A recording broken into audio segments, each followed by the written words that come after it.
सुप्रभात बच्चों, मैं विनीता कुमारी आपकी हिंदी शिक्षिका डीएवी नंदराज पब्लिक स्कूल से फिर आपके सामने उपस्थित हूँ। आज हम पाठ 5 पढ़ेंगे जिसका शीर्षक है दोस्त की मदद।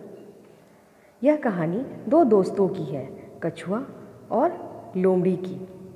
तो हम आज ये पाठ पढ़ते हैं। पाठ 5 दोस्त की मदद। किसी तालाब में एक कछुआ रहता था। तालाब के पास मांद में रहने वाली एक लोमड़ी से उसकी दोस्ती हो गई। एक दिन वे तालाब के किनारे गपशप कर रहे थे कि एक तेंदुआ वहां आया। दोनों अपने अपने घर की ओर जान बचाकर भागे। लोमड़ी तो सरपट दौड़कर अपनी मांद में पहुंच गई, पर कछुआ अपनी धीमी चाल के कारण तालाब तक नहीं पहुंच सका। तेंदुआ एक छलांग में उस तक पहुंच गया। कछुए को कहीं छुपने का मौका न मिला।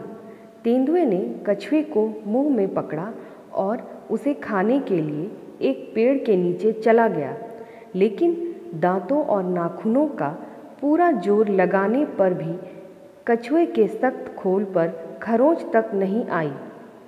लोमड़ी अपनी मांद से यह देख रही थी। उसने कछुए को बचाने की तरकीब सोची। उसने मांद से झांककर बाहर देखा और भोलेपन के साथ बोली, तेंदुए जी, कछुए के खोल को तोड़ने का मैं आसान तरीका बताती हूँ। इसे पानी में फेंक दो। थोड़ी देर में पानी से इसका खोल नरम हो जाएगा। चाहो तो आजमाकर देख लो। तेंदुए ने कहा, ठीक है, अभी देख लेता हूँ। यह कहकर उसने कछुए को पानी में फेंक दिया। बस फिर क्या था, गया कछुआ पानी में। इस कहानी में हमने देखा कि दो दोस्त थे, कछुआ और लोमड़ी, और वहाँ पर एक तेंदुआ अचानक आ जाता है। तो लोमड़ी तो अपने घर दौड़कर भाग जाती है, लेकिन कछुआ क्योंकि बहुत धीमी गति से चलता है, इसलिए वह अपनी जान नहीं बचा पाया और तालाब तक नहीं पहुंच सका, जिससे तेंदुआ कछुए को पकड़ लेता है और उसे मारने की पूरी कोशिश करता है, पर कछुए के सख्त खोल के कारण तेंदुआ जो है उसे कुछ कर नहीं पाता है। यह सब चीज़ें लोमड़ी अपनी मांद से देख रही थी और वह सोचने लगी कि अपने दोस्त को, अपने मित्र को, कछुए को वो कैसे बचाए।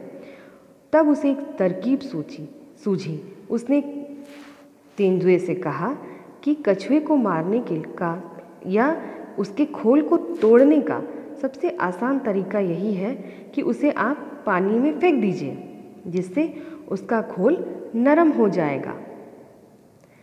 तेंदुए ने बिना कुछ सोचे समझे यह कहा कि ठीक है, मैं इसे पानी में फेंक देता हूँ। और जैसे ही उसने उठाकर कछुए को पानी में फेंका, कछुआ पानी में चला गया और जिससे उसकी जान बच गई। तो देखा आपने कैसे एक दोस्त ने दूसरे दोस्त की मदद की और उसकी जान बचाई। तो इस कहानी से हमें यही शिक्षा मिलती है कि हमें हर संभव अपने मित्रों की सहायता करनी चाहिए। आज हम इस कहानी में बस इतना ही पढ़ेंगे। धन्यवाद।